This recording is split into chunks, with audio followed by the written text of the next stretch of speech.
Pada pertemuan pertama ini kita akan belajar tentang surat lamaran kerja. Nah, pada surat lamaran pekerjaan ini secara umum ada dua hal yang akan kita pelajari. Yang pertama, pengertian surat lamaran kerja, kemudian yang kedua, sistematika penulisan surat lamaran kerja. Nah, kita mulai pada bagian yang pertama, yakni pengertian surat lamaran kerja.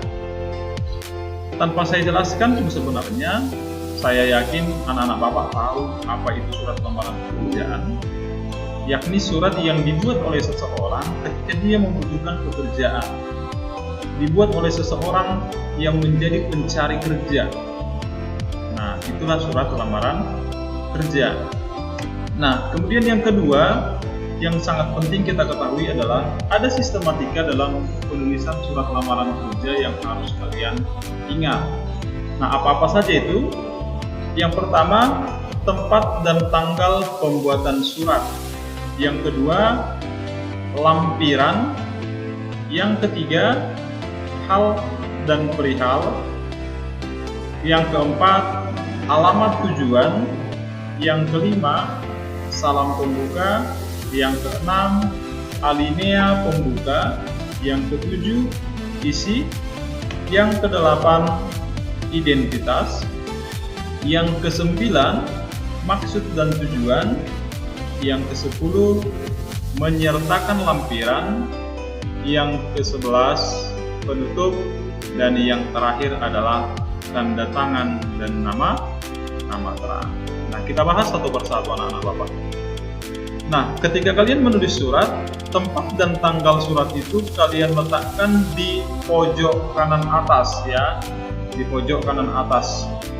Itu aturan penulisan tempat dan tanggal surat. Nah, yang kedua, lampiran. Lampiran ini berisi tentang jumlah dokumen yang kamu sertakan. Nah, misalnya kamu membuat surat lamaran pekerjaan.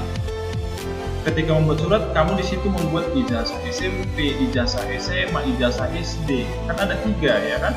Ada 3. Ini misalnya ya. Nah, maka nanti pada lampiran, karena 3 dokumen yang kamu buat, maka nanti kamu buat di situ 3 eksemplar. Paham ya? Oke, mantap, paham. Nah, berikutnya hal perihal. Nah, ini sesuai dengan judul suratnya anak-anak Bapak. Artinya begini, ketika kalian membuat surat lamaran pekerjaan, maka halnya adalah surat lamaran kerja atau perihalnya adalah surat lamaran kerja. Kalau misalnya kalian membuat surat permohonan, maka hal perihal surat permohonan dan seterusnya dan seterusnya. Bisa ya dipahami? Oke. Nah, kita lanjutkan. Ketika kalian ingin membuat alamat tujuan surat, ini penting kalian ingat anak-anak Bapak. Ada 5 aturan dalam penulisan alamat tujuan ya. Yang pertama, tidak menggunakan kepada. Nah, jadi di surat itu tidak perlu kalian buat kepada, langsung saja yang terhormat ya. Tidak perlu menggunakan kepada. Penulisan penulisan alamat tidak diperbolehkan lebih dari 3 baris. Tahu ya 3 baris? Iya, tidak boleh lebih dari 3 baris, artinya maksimal 3 baris. Kemudian yang ketiga, jabatan tidak disertai gender. Nah, jadi kalau kalian misalnya membuat kepada, yang terhormat pimpinan perusahaan, itu saja. Jadi kalian tidak boleh menggunakan yang terhormat Bapak pimpinan perusahaan atau yang terhormat Ibu pimpinan perusahaan. Nah, itu tidak diperbolehkan. Karena dikatakan di sini tidak disertai gender seperti ibu atau bapak. Paham ya? Nah, kemudian ini kesalahan yang biasa terjadi dan sangat lumrah terjadi. Penulisan jalan harus memang ditulis kata jalan, ya. Sering Bapak temukan di masyarakat jalan itu disingkat menjadi JLN, ya, JLN, dan itu tidak boleh. Kalian harus langsung menulis kata jalan. Paham ya? Oke, kita lanjutkan. Tidak boleh menggunakan titik pada akhir kalimat. Nah, jadi maksudnya di situ anak-anak Bapak, ketika kalian buat tadi alamat tujuannya misalnya yang terhormat, kepala sekolah Primetodis. Tidak boleh kalian buat di akhirnya titik. Ya, itu tidak diperbolehkan. Paham ya? Iya, paham. Kita lanjutkan.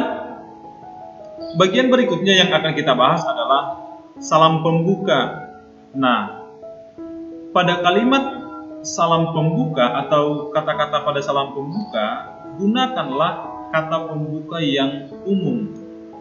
Jangan gunakan kata pembuka yang mewakili salah satu agama misalnya, atau mewakili salah satu suku. Lebih baik di dalam surat lamaran pekerjaan, gunakanlah salam pembuka dengan hormat. Dengan hormat itu mewakili semua golongan tanpa membeda-bedakan. Paham ya? Oke, mudah-mudahan paham. Nah, berikutnya alinea pembuka hampir sama tadi dengan salam pembuka. Kalian harus menggunakan bahasa yang sopan. Iya. Nah, kemudian isi surat. Isi surat ini sudah jelas ya, karena kalian membuat surat lamaran pekerjaan. Nah, maka tentunya isinya tentang keinginan kalian untuk bekerja di instansi yang kalian tuju sesuai dengan tujuan surat lamaran pekerjaan. Nah, berikutnya kita masuk ke identitas. Nah, ada satu hal yang perlu kalian perhatikan di sini, nak. Dari semua identitas ini yang paling penting adalah nama terang. Apa itu nama terang? Nama terang adalah nama yang sesuai dengan kartu tanda penduduk atau KTP-mu. Maka jangan sekali-sekali membuat surat lamaran pekerjaan dengan nama panggilan atau nama sehari-hari. Maka beranjaklah dari nama terang. Bisa dipahami ya? Oke. Nah, kita lanjutkan. Berikutnya maksud dan tujuan. Nah, di situ di dalam surat lamaran kerjaan harus jelas ya, tujuannya apa. Nah, misalnya saya ingin menduduki jabatan ini, saya ingin bekerja di sini dengan alasan seperti ini.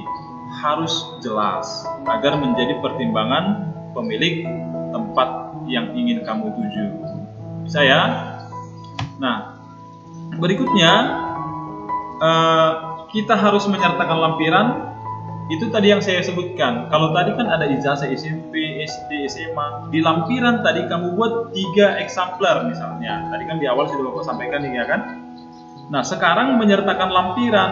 Kalau tadi jumlahnya, sekarang nama dokumennya yang kamu buat. Misalnya menyertakan lampiran, ijazah SD, ijazah SMA, ijazah SMP. Nah, itu yang harus kamu tuliskan ya. Kalau tadi di lampiran jumlahnya, di sini nama dokumennya. Paham ya? Nah, berikutnya bagian penutup. Dalam bagian penutup ini, nak, ingat ini sangat penting. Jangan sampai kamu terlihat sombong. Artinya buatlah kata-kata yang merendahkan hati dengan harapan yang jelas. Misalnya bagaimana? Besar harapan saya diterima di perusahaan yang Anda pimpin. Nah, itu rendah hati namanya, ya. Jadi jangan terkesan sombong. Saya yakin akan diterima di sini. Itu terkesan sombong. Oke? Nah, kemudian yang terakhir anak-anak Bapak, nama terang dan tanda tangan. Nah, nama terang dan tanda tangan ini itu diletakkan di bagian kanan paling bawah, ya. Nama terang. Nama terang itu adalah nama sesuai KTP-mu, kemudian nanti di tanda tangan. Bisa ya dipahami ya? Nah, jadi anak-anak Bapak kelas 12, seperti itulah penjelasan Bapak. Nah, kalaupun memang karena ini bentuk video pembelajaran anak-anak Bapak, terkesan mungkin satu terlalu cepat. Kemudian yang kedua, kesempatan kamu bertanya mungkin agak sedikit terganggu. Nah, jadi pelajarilah ini ulang-ulang supaya semakin paham. Ada banyak referensi yang bisa kamu cari dari internet, dari mana-mana. Oke, nah jadi pesan Bapak, ulanglah ini, ulangi di rumah setiap saat ketika ada waktumu supaya semakin gampang. Nah, demikianlah anak Bapak pembelajaran kita untuk hari ini tentang surat lamaran pekerjaan. Sampai ketemu di pembelajaran selanjutnya. Tuhan memberkati.